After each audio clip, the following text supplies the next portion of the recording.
नमस्कार, ये आकाशवाणी पटना है। अब आप अभिषेक दास से प्रादेशिक समाचार सुनिए। पहले मुख्य समाचार। राज्य सरकार ने शिक्षकों की स्थानांतरण नीति जारी की। बीपीएससी से चयनित और सक्षमता परीक्षा पास करने वाले शिक्षक ही इस नीति के दायरे में आएंगे।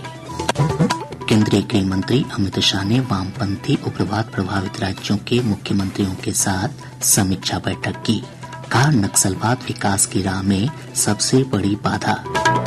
नीति आयोग के मुख्य कार्यपालक पदाधिकारी BVR सुब्रमण्यम ने बिहार के आकांक्षी जिलों में संचालित योजनाओं की प्रगति पर संतोष जताया। और दिल्ली की एक अदालत ने नौकरी के बदले जमीन घोटाला मामले में लालू प्रसाद, तेजस्वी प्रसाद यादव और तेज प्रताप यादव समेत सभी आरोपियों को दी जमानत। अब समाचार विस्तार से।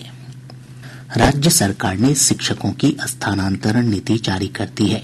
शिक्षा मंत्री सुनील कुमार ने पटना में नई नीति जारी करते हुए कहा कि बिहार लोक सेवा आयोग से चयनित और सक्षमता परीक्षा पास करने वाले शिक्षक ही स्थानांतरण नीति के दायरे में आएंगे। स्थानीय निकाय द्वारा नियुक्त शिक्षकों को नई नीति से बाहर रखा गया है।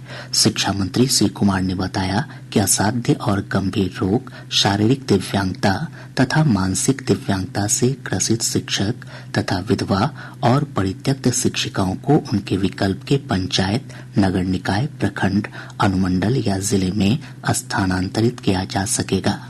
अगर किसी को असाध्य रोग हो या गंभीर बीमारी हो या फिर दिव्यांगता के कारण या फिर मानसिक कोई समस्या हो, तो इन सबों को हम लोग काफी उच्च प्राथमिकता देंगे। उन लोग पर हम लोग विशेष ध्यान देंगे, उनके बीमारी इत्यादि के कारण उनके इलाज में दिक्कत न हो और उनको सुविधा हो। और उसके अलावा जो वैसी महिलाएं हैं जो विडोज हैं या किसी कारणवश सिंगल हैं, तो उन लोगों के बारे में भी हम लोगों ने विशेष ध्यान रखा है। शिक्षा मंत्री ने बताया कि नई नीति के अनुसार शिक्षक दंपति को एक ही स्कूल में नियुक्ति मिलेगी। वहीं पुरुष शिक्षकों का स्थानांतरण गृह अनुमंडल में नहीं होगा। शिक्षकों को उनके सेवा काल के प्रत्येक 5 वर्ष पर स्थानांतरित किया जाएगा। इधर शिक्षा विभाग के अपर मुख्य सचिव डॉक्टर S सिद्धार्थ ने कहा कि स्थानांतरण में शिक्षकों को 10 प्रकार के विकल्प दिए गए हैं। स्थानांतरण नीति में हम लोगों ने सभी प्रकार जितने भी शिक्षकों के आवेदन थे, जितने भी शिक्षकों के सुझाव थे और जितने भी शिक्षकों के अनुरोध है, हमने सभी मान लिए हैं। और हम चाहते हैं कि जो भी शिक्षक हैं वो तनाव से मुक्त शिक्षा में ज्यादा ध्यान दें और इसीलिए यह नीति उसी अनुरूप बनाई गई। सभी प्रकार के ट्रांसफर हम लोगों ने 10 ऑप्शंस दिए हैं। 10 ऑप्शन में उनको दिए जाना है और सभी को अपनी जो भी इच्छा होगी 10 के अनुसार हम लोग पोस्टिंग कर देंगे। अगर वो वैकेंसी होगी, अगर नहीं वैकेंसी होगी तो उसी के निकट हम लोग जहां वैकेंसी आएगी हम लोग पोस्टिंग करेंगे। केंद्रीय गृह मंत्री अमित शाह ने कहा है कि केंद्र और राज्य सरकारों के बीच बेहतर समन्वय से देश में वामपंथी उग्रवाद को पूरी तरह खत्म कर दिया जाएगा। श्री शाह ने आज नई दिल्ली में वामपंथी उग्रवाद प्रभावित राज्यों के मुख्यमंत्रियों के साथ एक समीक्षा बैठक की अध्यक्षता की। उन्होंने कहा कि नक्सलवाद विकास की राह में सबसे बड़ी बाधा है और इससे किसी का भी भला नहीं होने वाला है।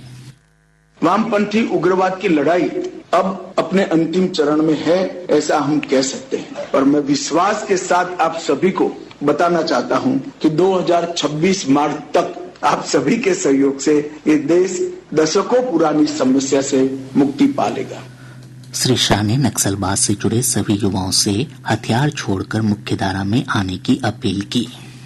चाहे नॉर्थ ईस्ट हो, चाहे कश्मीर हो, चाहे वामपंथी उग्रवादी क्षेत्र हो, सब जगह लगभग कुल मिलाकर 13,000 से ज्यादा लोगों ने हथियार छोड़े हैं और मेन स्ट्रीम में शामिल हुए हैं। यहाँ पर जो आज भी नक्सली युवा हथियार लेकर ये नक्सलवाद की प्रवृत्ति में लिप्त है, मेरा उनसे आग्रह से विनती है कि हथियार छोड़िए, मेन स्ट्रीम में आइए। सभी राज्यों ने आपके पुनर्वसन की योजनाएं, बहुत ल्यूक्रेटिव योजनाएं बनाई हैं, इसका फायदा लीजिए और देश के विकास में आपका योगदान दीजिए।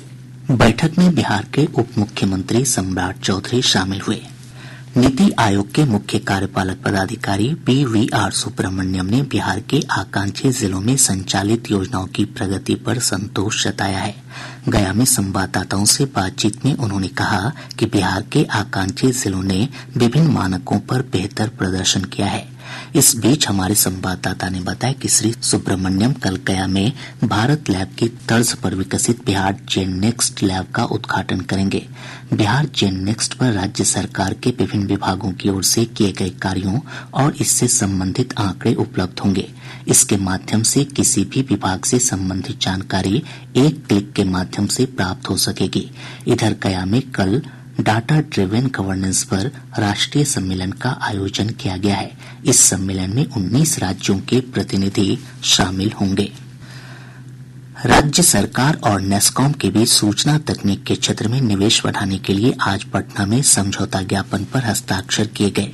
सूचना प्रावैधिकी मंत्री संतोष कुमार सुमन ने बताया कि बिहार आईटी नीति 2024 के तहत इस समझौते का उद्देश्य राज्य को आईटी मैन्युफैक्चरिंग हब के रूप में विकसित करना है। उन्होंने कहा कि नेस्कॉम की 3000 से अधिक कंपनियां इसमें सहयोग करेंगी। यहाँ पर रोजगार का सृजन होगा, इस स्टेट का विकास होगा, हमारे युवाओं के जो बाहर जाते हैं उनको यहाँ पर रोजगार मिलेगा और ये राज्य भी एक विकसित राज्य में शामिल हम लोग हो जाएंगे। हम ऐसा समझते हैं कि 5 साल में ये मील का पत्थर साबित होगा, हम लोग के लिए गेम चेंजर होगा। वन, पर्यावरण और जलवायु परिवर्तन विभाग के मंत्री डॉक्टर प्रेम कुमार ने कहा है कि एक पेड़ मां के नाम अभियान के तहत बिहार में 2 करोड़ 80 लाख पौधे लगाए जा चुके हैं।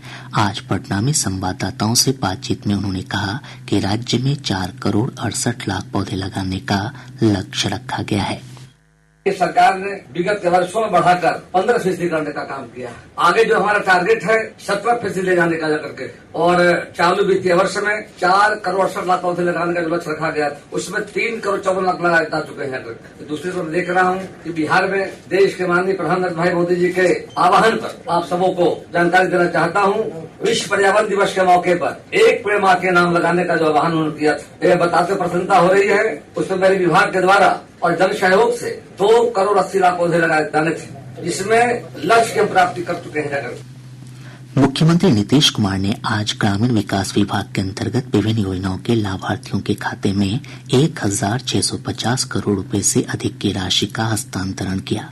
पटना में आयोजित समारोह में उप मुख्यमंत्री विजय कुमार सिन्हा तथा ग्रामीण विकास मंत्री श्रवण कुमार भी मौजूद थे।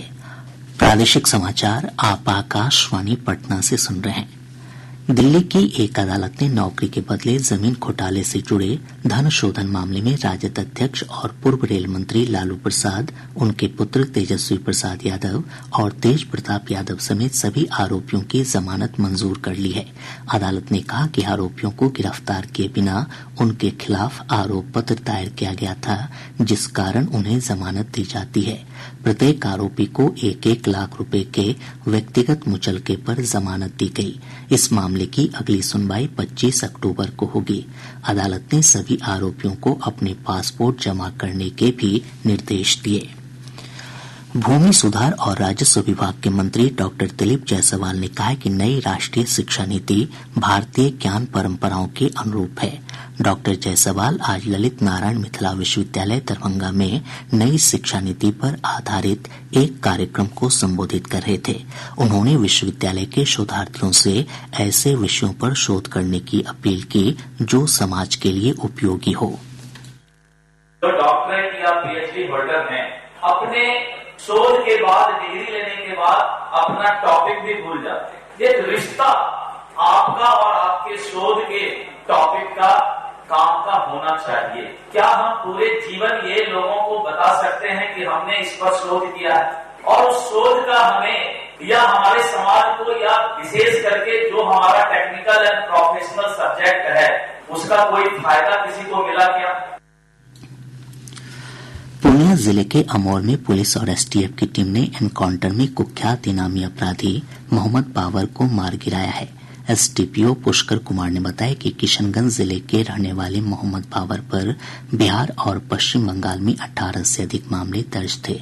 वह पिछले वर्ष भागलपुर के हुसैनाबाद में हुए बम विस्फोट की घटना का भी मुख्य आरोपी था।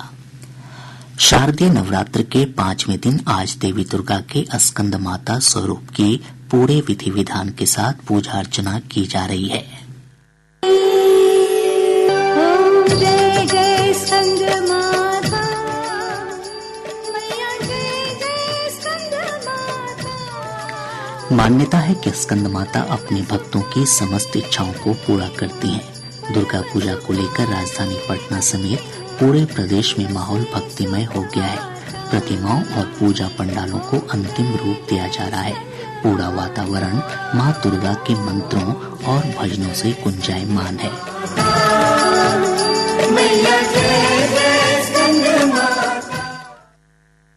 दरभंगा जिले के बहेड़ा थाना क्षेत्र अंतर्गत मालिया चौक के पास सड़क हादसे में 2 सगे भाई समेत 3 युवकों की मौत हो गई, जबकि एक अन्य गंभीर रूप से घायल हो गया। औरंगाबाद के पघोई टोला सत्येंद्र नगर में पुलिस और एसटीएफ की टीम ने छापेमारी कर प्रतिबंधित संगठन भाकपा माओवादी के 2 जोनल कमांडर समेत 4 सदस्यों को गिरफ्तार किया है। खगड़िया जिले के परबत्ता थाना क्षेत्र से पुलिस और एसटीएफ की टीम ने 50,000 रुपए के इनामी अपराधी गुड्डू ठाकुर को गिरफ्तार किया है। मुजफ्फरपुर के जिलाधिकारी सुब्रत कुमार सेन ने शराब तस्करी में शामिल 3 किसान सलाहकार को सेवा से बर्खास्त कर दिया।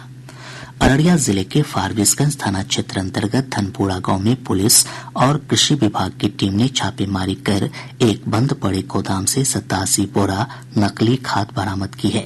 वहीं जिले के सोनमणि गोदाम और भरगामा थाना क्षेत्र से पुलिस ने 6 मवेशी तस्करों को 20 पशुओं के साथ गिरफ्तार किया है। और अब अंत में मुख्य समाचार एक बार फिर। राज्य सरकार ने शिक्षकों की स्थानांतरण नीति जारी की। बीपीएससी से चयनित और सक्षमता परीक्षा पास करने वाले शिक्षक ही इस नीति के दायरे में आएंगे। केंद्रीय गृह मंत्री अमित शाह ने वामपंथी उग्रवाद प्रभावित राज्यों के मुख्यमंत्रियों के साथ समीक्षा बैठक की। कहा, नक्सलवाद विकास की राह में सबसे बड़ी बाधा। नीति आयोग के मुख्य कार्यपालक पदाधिकारी BVR सुब्रमण्यम ने बिहार के आकांक्षी जिलों में संचालित योजनाओं की प्रगति पर संतोष जताया। और दिल्ली की एक अदालत ने नौकरी के बदले जमीन घोटाला मामले में लालू प्रसाद, तेजस्वी प्रसाद यादव और तेज प्रताप यादव समेत सभी आरोपियों को दी जमानत। इसके साथ ही आकाशवाणी पटना से प्रसारित प्रादेशिक समाचार का ये अंक समाप्त हुआ।